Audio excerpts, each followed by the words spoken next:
E hoje você está lá de dentro, né, olhando, né, tudo que o mercado vê, né, o Magalu, a valorização da empresa nos últimos anos, ele é resultado da visão que já havia de muito tempo para cá. Né? O mercado Sim. só está respondendo financeiramente por conta de uma visão, né, dos líderes, do Fred e tudo mais. Eu queria que você falasse um pouco disso, você que está lá de dentro, né, o que você vê dessa cultura de inovação que torna o Magalu diferente dos concorrentes?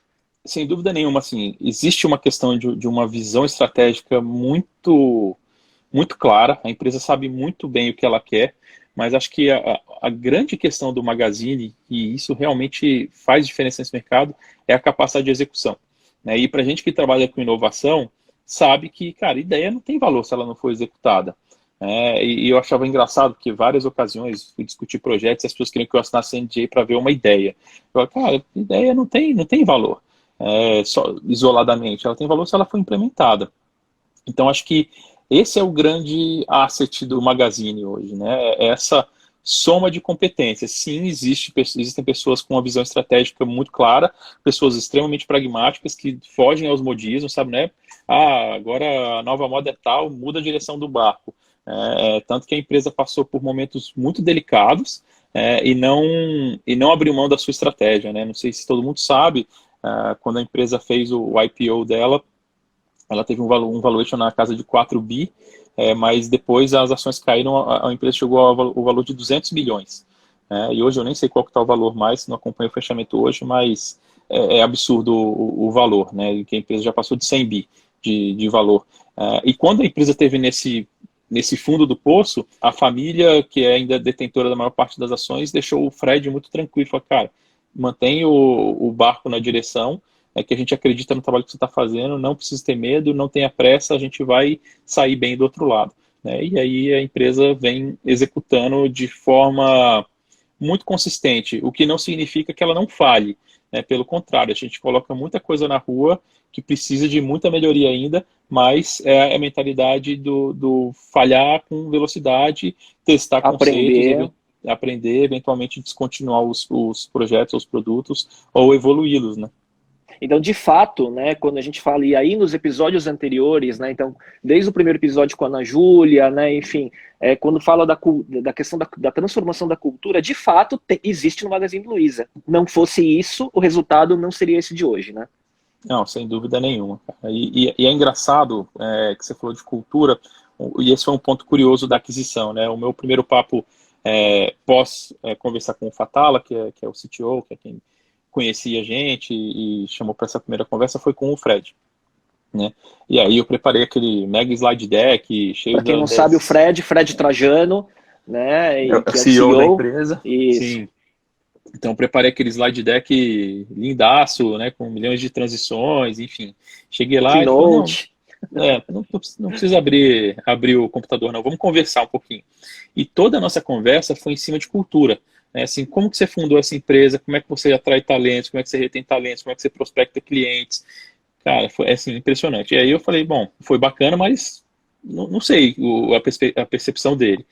Fui para uma segunda rodada, que foi com o time de M&A, financeiro e jurídico, e aí levei, né, planilhas e tudo mais, fazer demonstrações financeiras, ninguém quis nem olhar, mesma coisa, vamos entender cultura. E hoje que eu estou lá dentro, depois essas questões obviamente foram tratadas, para eles o mais importante não é assim, quanto que a gente vai pagar para a empresa que a gente está adquirindo, esses caras têm fit com a gente? Porque se não tiver vai dar problema, vai dar dor de cabeça lá na frente.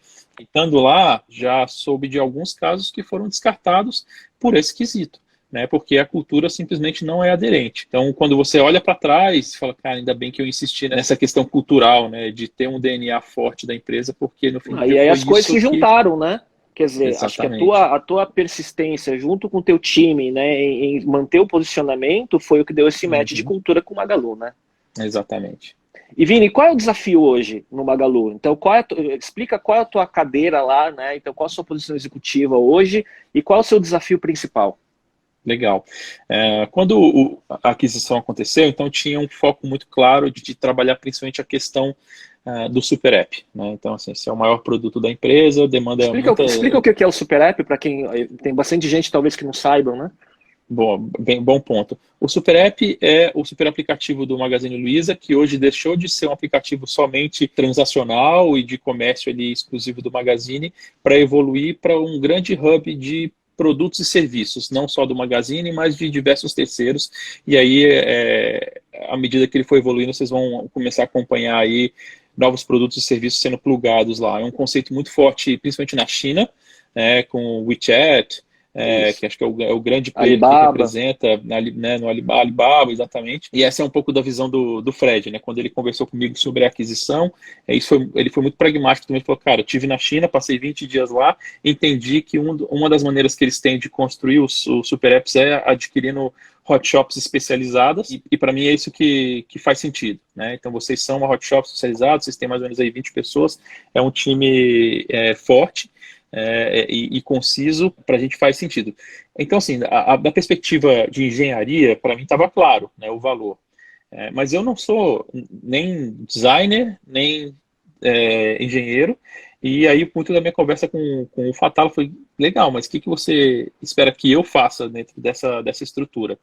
E aí veio um convite que, cara, me deixou super feliz, que falou, não, Vini, fica tranquilo que vai ter bastante trabalho para você também. Eu gostaria que você recriasse a área de pesquisa e desenvolvimento do Luiza Labs, porque o Labs nasceu como área de pesquisa e desenvolvimento do Magazine Luiza, né? Só que nasceu lá com meia dúzia e hoje tem 1.300 pessoas, o Labs somente. E quando a gente tem uma estrutura de 1.300 pessoas, a gente obviamente perde a flexibilidade, a velocidade, a capacidade de inovar.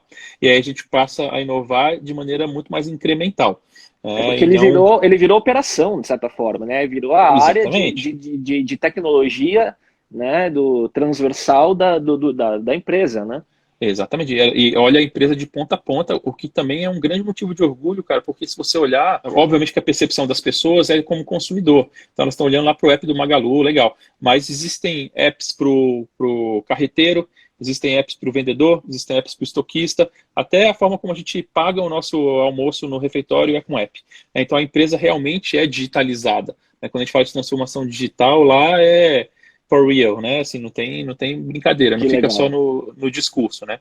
E aí o pedido então do Fatala foi para que eu assumisse essa área de pesquisa e desenvolvimento e ajudasse a empresa a olhar para uma perspectiva mais de médio e longo prazo, né? Então, assim, não se preocupa tanto com o que está acontecendo hoje, para onde que a gente tem que ir? Eu brinco que quando... Você é o oráculo da empresa, então? Não, longe disso, né? Mas eu estou trabalhando duro para ajudar a dar algumas direções lá. Em 2007, faz muito tempo, né? Eu fiz o MBA na USP na época e tinha um professor que falava, você tem que ser o responsável por matar o seu principal produto. Então, acho que esse é um pouco do meu papel lá. Assim, é melhor que eu faça esse papel do que um concorrente. Dentro de casa, sim. Né? Então, de forma figurativa, esse é um pouco do meu papel. Pensar qual é o próximo passo que o Magazine tem que dar, quais são os próximos passos. Mas deixando muito claro que essa responsabilidade não é só minha. E isso foi uma conversa muito séria que eu também tive lá com o Fatalo. Falei, cara, inovação tem que ser mindset, não tem que ser área. Tudo bem a gente ter um time que é focado nisso, mas eu quero que esse incômodo de ser inovador seja presente na companhia inteira. E de fato é. Então, hoje a forma como a gente se divide, os times estão mais olhando para os produtos existentes e inovando em cima deles, e eu estou olhando mais para outras oportunidades que infelizmente ainda não posso falar algumas das iniciativas aqui, pelo fato de serem estratégicas e ainda não terem nascido, mas em breve estarão aí no ar.